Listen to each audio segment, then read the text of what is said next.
It wasn't a street corner. It wasn't a trap house. It wasn't a gang hideout.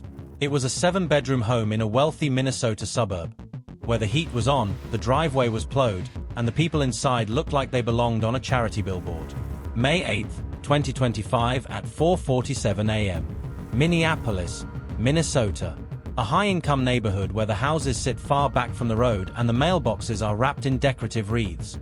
The kind of place where the loudest sound is usually a sprinkler turning on. But that morning, the silence breaks under one low vibration. An armored carrier idles at the curb. No sirens. No flashing lights. Just engines. Black uniforms. Heavy boots packing snow into hard ice. And here's the number that should stop you cold. 903 overdose deaths tied to one supply chain. 7 years. $47 million in cash. 1 million fentanyl pills ready to move. And the person at the center is not a cartel hitman. He's a community leader with framed photos of handshakes on his wall. The authority figure who signs his name on the line and swears to protect the public? He's part of the story too. Assistant U.S. Attorney Daniel Klein. Harvard Law. Federal oath. He says later, this wasn't just trafficking. This was exploitation of trust. Because the sacred institution the family used as a shield, a youth community center, has been turned into a retail counter for poison.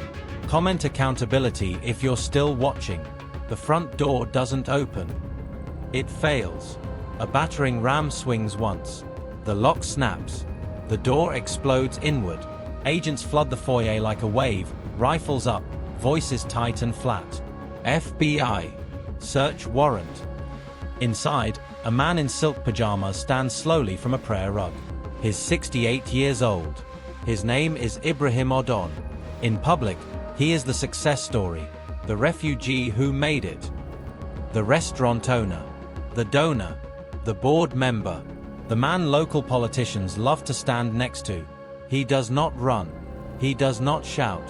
He does not cry. He looks at Special Agent Nicole Hart from the FBI's Minneapolis field office and says, calm as a man reading a menu, I wondered when you'd stop pretending you didn't see. Not shame. Calculation. Not remorse. Exposure. Agents start pulling the house apart, room by room, like they're searching for a missing child. They slice open sofa cushions. They remove vent covers. They tap walls and listen for hollow sound. And then they find the first hidden compartment. Behind a false wood panel in the master closet, stacked like bricks, vacuum sealed, and perfectly squared, is cash. So much cash the air smells like paper and rubber bands. $9.2 million in one wall. Upstairs, in the attic, under loose floorboards, they find ledgers written in Somali and Arabic. Columns. Dates. Short names. Numbers that keep repeating. But the worst discovery isn't the money. It's a filing cabinet labeled Youth Program, Staff. Inside are intake forms for a community center. Names.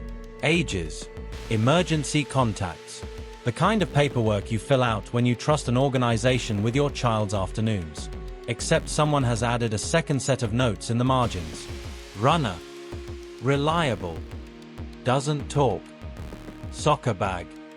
Children weren't being recruited to play. They were being used to carry death without even knowing it. For years, people in Minneapolis look at this family and see a miracle. The Odon family arrives in Minnesota in 2004. They build an empire. 5 restaurants. An import business. A non-profit. A youth center. To the outside world, they're untouchable. They are the people you want as neighbors. They are the people you trust with your community. They are the people you defend when anyone raises a question, because questioning them feels like prejudice. And that's the weapon. Behind ribbon cuttings and charity dinners, the Odon family runs the most disciplined fentanyl network agents say they've seen in the upper Midwest. They don't fight for corners. They don't spray graffiti. They don't post online. They run it like a company. Logistics, HR, accounting, distribution, customer retention. And the product doesn't move through the shadows. It moves through the places we are trained to trust. The youth community center becomes the retail hub. The restaurants become the packaging plant. The women's non-profit becomes the washing machine. How do you catch people hiding in plain sight when the entire community protects them because the cover story is so beautiful? Act 1 starts with one person who can't sleep anymore. Her name is Leah Norwood. She is 41 years old. She is a forensic accountant for Hennepin County. She has 16 years of service. She wears the same gray cardigan to work so nobody remembers her. She lives in a small townhouse and drives a 10-year-old Subaru. She is the kind of person who loves rules because rules make the world feel safe. On November 3, 2023, Leah gets assigned to review grant compliance for a non-profit called the North Star Women's Initiative. It's praised in local news. It claims to help refugee women get jobs, childcare, and legal support. The paperwork looks perfect. The social media photos look perfect. The testimonials look perfect. But the numbers feel wrong. Leah sees a line item, Community Outreach Event, $48,700. She requests receipts. She receives a single PDF invoice with no itemized detail. Another line, Consulting Services, $72,000. She asks for the contract. She gets a generic one-page letter signed by a company she can't find online. She checks the non-profit's bank records. And that's when she sees it. Cash deposits that arrive in neat chunks. Over and over. Always under the reporting threshold. $9,800.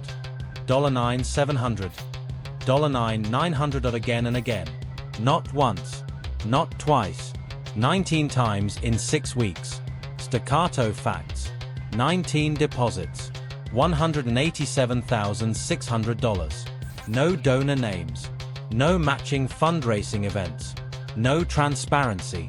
Leah pulls the vendor list and runs the names through a corporate registry search. 2 companies jump out. They have the cleanest invoices and the biggest payments. Golden Harbor Consulting LLC, Lakewood Community Services Group. Both are registered to P.O. boxes. Both are formed less than a year earlier. Both list the same agent address. Leah does what she's trained to do. She reports internally. On November 10, 2023, she walks into her supervisor's office with a binder. Her supervisor is Mark Delaney, 56, County Grants Director. He listens. He flips pages. His eyes narrow. Then he closes the binder and slides it back to her like it's contaminated. Leah, he says, that non-profit is politically sensitive. We are not here to create problems. Leah thinks she misheard. Sensitive how? Mark doesn't answer directly. He looks at the wall where a framed photo shows him shaking hands with a local council member. We do not want to be accused of targeting community leaders, he says. File it as incomplete documentation. Ask for clarifications. Then move on. Move on. That's the moment something in Leah breaks. Because she's not looking at paperwork anymore. She's looking at a pattern, a structure, a machine. And she can't unsee it. On December 2, 2023, Leah makes a decision that could cost her her career. She contacts the FBI tip line and asks for a private meeting. She doesn't dramatize it. She doesn't call it a cartel. She uses her language. I believe a non-profit is being used as a laundering vehicle. I have bank records. I have shell vendors. I have repeated structured cash deposits. That sentence is the spark. But this isn't the end. It's just the beginning. Tap like for justice. We're just getting started. On December 19, 2023, the FBI Cybercrimes Unit in Quantico opens a parallel file because of something Leah said casually in the meeting. The vendors don't exist online, she tells them, but they get paid like they're real. The FBI checks digital traces, IP logs, email headers, domain registrations.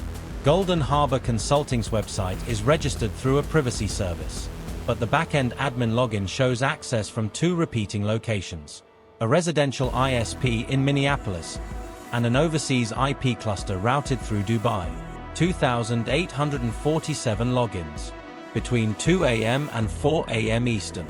Prime business hours for someone on the other side of the world. The FBI brings in the DEA because the pattern fits something bigger. Money washing tied to controlled substances. On January 7, 2024, a DEA diversion investigator named Thomas Rio starts mapping the family's businesses. Odon Family Restaurants, 5 locations. Odon Global Imports, registered warehouse in an industrial district. North Star Women's Initiative, non-profit. The Cedar Youth Center, after-school programs, tutoring, soccer leagues. And then Rios finds the bridge. A youth staffer at Cedar Youth Center named Samir Abdullahi, 23, makes $15.50 an hour. But his bank account shows $96,000 in cash deposits over 4 months. His phone records show 412 calls to Odon Global Imports, a youth mentor, calling an import warehouse 400 times. Agents don't arrest. Not yet. They watch. Slow burn. For 8 months, agents build the case like a wall brick by brick. Cameras click from parked cars with fogged windows. Wiretaps record soft voices speaking in code. Financial analysts trace every dollar through shell companies and offshore routes. February 2, 2024. The first wiretap authorization signed.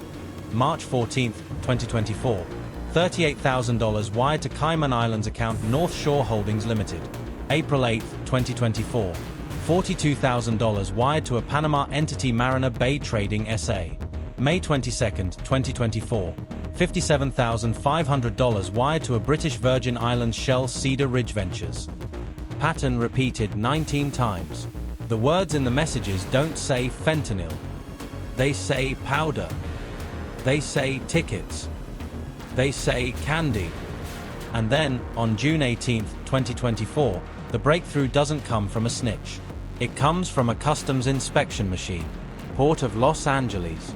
A container arriving from Mombasa, Kenya, declared as spices and textiles. Consignee, Odon Global Imports. A density scanner flags an anomaly in pallets labeled ground cumin.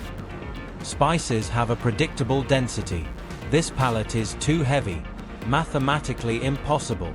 Officers cut open vacuum-sealed bags. The smell hits first. Sharp, earthy cumin. Then chemical bitter underneath.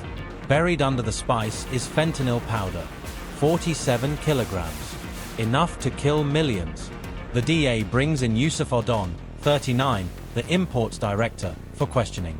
He arrives in a tailored jacket and a calm smile. He produces invoices, emails, a supplier contract from Nairobi. He acts offended, like a man falsely accused. He says, "We sell food. We are not criminals." The paperwork is flawless. But Agent Nicole Hart doesn't close the file. Because the file isn't about spices. It's about a system.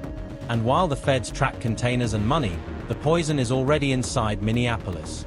On January 12, 2025, the case turns from white-collar laundering to a race against time. A 19-year-old college student named Sofia Martinez walks into the ER at Regions Hospital in St. Paul. She is a part-time barista, a first-year student. She has a silver bracelet from her little brother that says "Best Sis." She collapses in the waiting room. 4:11 p.m. triage starts. 4:13 p.m. she vomits, then stops responding. 4:15 p.m. nurses administer naloxone. 4:18 p.m. second dose. 4:21 p.m. her breathing stutters back. The toxicology report lands like a punch. Fentanyl concentration, 35 times typical street exposure. This isn't partying. This is a chemical weapon. When Sophia wakes up, she whispers, voice cracked, "It came from the youth center. A guy named Samir said it was just Xanax for my anxiety." That name closes the loop. Detectives pull Samir's background. Clean record. Great with kids. Trusted. Volunteer of the month. But his money tells the truth. So does his phone. So does the surveillance. Agents run 47 controlled buys over the next weeks. They use confidential sources. They record exchanges. They watch packages move inside soccer bags and after-school backpacks. A sacred place becomes a marketplace. Share if you refuse silence. On January 20th, 2025, federal prosecutors authorize search warrants. Forensic accountants seize records across the Odon Empire. And what they find is not messy. It's corporate. Over 7 years, the family businesses report revenue that doesn't make sense for restaurants and imports. $312 million in gross receipts. Impossible numbers. They trace the money outward like a river. Non-profit donations, $4.9 million in anonymous funds, real estate purchases, 21 properties bought through LLCs. Cash withdrawals, timed weekly, always the same day.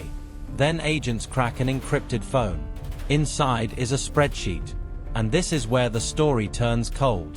Column headers, read out loud like a prayer reversed. Batch ID, press date, pill stamp, target city, courier, cash received. Example row, batch 7712, January 6th, M30 stamp, Duluth, courier, S, youth. Cash, $18,400. Another row, batch 7791, January 9th, XAN stamp, Madison, courier, K cash, $22,900. This is HR for death. And then, buried in the chat logs, a marker shows up again. A symbol, a logo, a signature used in other cases you've seen. A scorpion coiled around a dagger. The same marker tied to CJNG distribution routes in prior investigations. You've seen the federal judge who sold justice. You've seen the doctor who harvested organs. You've seen the border agent who waved poison through. Now you're seeing how they're all connected. Because one family doesn't move this volume alone. But in the walk-in freezer of one restaurant, agents will soon find something worse. The raid is scheduled. May 8, 2025. 5:17 a.m. 14 targets. 8 states. Minnesota, Wisconsin, Illinois, Iowa, North Dakota, South Dakota, Michigan, Ohio. One coordinated strike. The teams move in silence. No sirens. The streetlights are still on. The sky is still black. The world still thinks it's asleep. 5:17 a.m. breach. At the mansion in the suburb, the battering ram swings once. Door explodes inward. 5:19 a.m. Ibrahim Odon is in custody. His first words aren't "I'm innocent." They are, "Who talked?" Face drains of color. Not shame. Calculation. Across the city, at the Odon Global Imports warehouse, DEA agents use a thermal lance to cut through a reinforced steel door. The metal screams. Sparks fly. The smell is hot iron and burnt paint. Inside, the air is thick with white dust. Industrial rotary pill presses thump like slow drums. The sound is steady, mechanical, like a factory making vitamins. But on the tables are trays of pills stamped to look like Adderall, Oxy, Xanax. 89,000 pills ready to ship. In a back room, stacked with precision, are vacuum-sealed bricks of fentanyl powder. 340 kilograms. And the people working the machines freeze, hands hovering, like children caught stealing. One man whispers, "We were told it was just caffeine." Agents don't argue. They cuff. At the Cedar Youth Center, the raid is delicate. Because kids have been here. Families have sat in these chairs. Parents have trusted these walls. Agents enter through the side. Hallways smell like gym sweat and cheap floor cleaner. There are posters on the wall, "Dream big. Stay in school." They find the equipment locker room. They open a storage closet behind it. Boxes of textbooks are stacked neatly. Under the textbooks are duffel bags. Cash, $2.3 million. And inside plastic tubs labeled sports equipment are pill bottles. 47 kilograms of fentanyl pills. Samir Abdullahi, the youth mentor, surrenders immediately. He's crying. He collapses to his knees near the same lockers where he once told kids to make good choices. And then agents hit the restaurants. Walk-in freezers. Stainless steel. Bright lights. Cold air. The hum of compressors. Behind stacks of frozen meat boxes, they find bricks of cash wrapped in plastic. In one kitchen, behind a false panel under the prep table, they find a hidden compartment with shipping labels and a stamp press. And in the non-profit office, agents sees servers containing donation records, payroll lists, and encrypted communications with offshore accounts. By 10:02 a.m., the scope is staggering. 19 family members and key associates in custody. 1 million fentanyl pills seized. $47 million in cash recovered. Multiple offshore routes identified. But the victory feels hollow because the real number isn't pills. It's bodies. 903 overdose deaths over 7 years tied to the chemical signature of this network. Hospital hallways, empty beds, sterile lights, a heartbeat slowing, stopping, and somewhere spreadsheet pings. Sale confirmed. Now the story becomes human, because one of those deaths has a name that deserves to be said out loud more than once. Marcus Washington. Marcus Washington is 31 years old, construction worker, father of 2.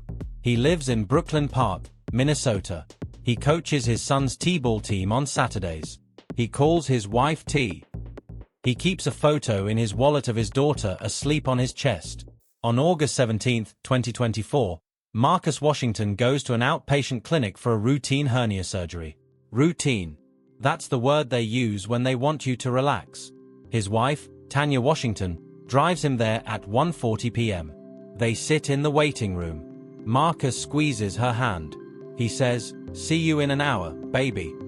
Tanya smiles through nerves. "I'll be right here." 2:10 p.m. Marcus is prepped. 2:15 p.m. Surgery begins. 2:18 p.m. Sedative administered. Lot number 2847.2:23 p.m. His oxygen drops. 2:26 p.m. Cardiac arrest. 2:52 p.m. Pronounced dead. Tanya doesn't understand at first. She sees staff moving fast. She hears a monitor flatline sound that doesn't belong in routine. A doctor sits her down and says, "It was an unexpected reaction." Unexpected. At 3:17 p.m., while Tanya's hands are shaking so hard she can barely hold a pen, an administrator leans in with a practiced soft voice. "Would you consider donating his organs? He could save lives." This is the manipulation moment, the grief moment, the window where people will sign anything because they want the death to mean something. At 3:27 p.m., Tanya signs. She thinks she's saving lives. Later, investigators will show her the truth. Marcus Washington didn't die from bad luck. He died because fentanyl, pressed and stamped to look safe, circulated through a trusted network that treated human beings like inventory. In court, Tanya holds up Marcus's photo. The picture is simple. Marcus laughing in a hard hat. She says, voice steady now, "This was my husband. Not a case number. Not a statistic. He was Marcus Washington. He was my person." The courtroom goes silent for 15 long seconds. And then she says the line that cuts through everything. "I believed them when they said it was an accident. I believed them when they asked for donation papers. I signed because I was trying to do good. Now I know my goodness was used as cover for someone else's business." Marcus Washington. Marcus Washington. Marcus Washington. Say his name until it sticks. The trial begins in April 2026 in federal court. The defendants arrive in suits. They look like they belong at a fundraiser, not on a charging document. Prosecutors lay out the evidence in layers. Wiretaps, controlled buys, ledgers, offshore transfers, servers from the non-profit, pill press residue, chemical signatures. Then comes the interrogation footage. Cold metal table, gray walls, fluorescent buzz overhead. Ibrahim Odon sits in silk pajamas because he was arrested before sunrise and never had time to change. Agent Hart slides a folder across the table. Inside are photos, pill presses, duffel bags of cash, youth program files with notes like "runner." Ibrahim's face tightens. Not shame, calculation. He doesn't say, "I'm innocent." He says, low, angry, "Who talked?" That's the psychology. Not guilt. Control. At sentencing, the judge speaks slowly so every word lands. "You were given power to protect," she says. "Instead, you sold that power to those who destroy." Ibrahim Odon receives life without parole plus 890 years. His wife, Amina Odon, receives 64 years. 2 sons receive 55 and 83 years. Key lieutenants receive sentences ranging from 22 to 48 years. In the hallway after, an FBI official steps to a microphone and says the sentence that should scare you more than any single arrest. This was not one family acting alone. Not just one person. An entire network. Investigators identify 33 additional connected cells operating across 14 states using the same model. Legitimate businesses for import cover community organizations for distribution. Non-profits for laundering offshore shells for extraction. How many looked away? How many forged signatures? How many bankers ignored cash patterns? How many city officials took photos and asked no questions?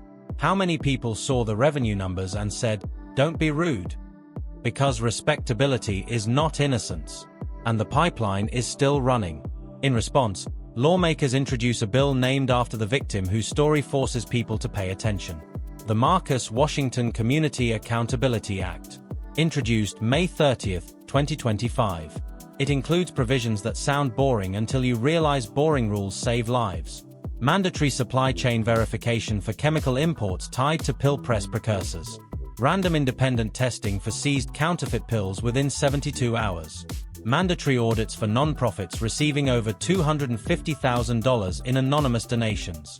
Expanded whistleblower protections for county and nonprofit finance staff.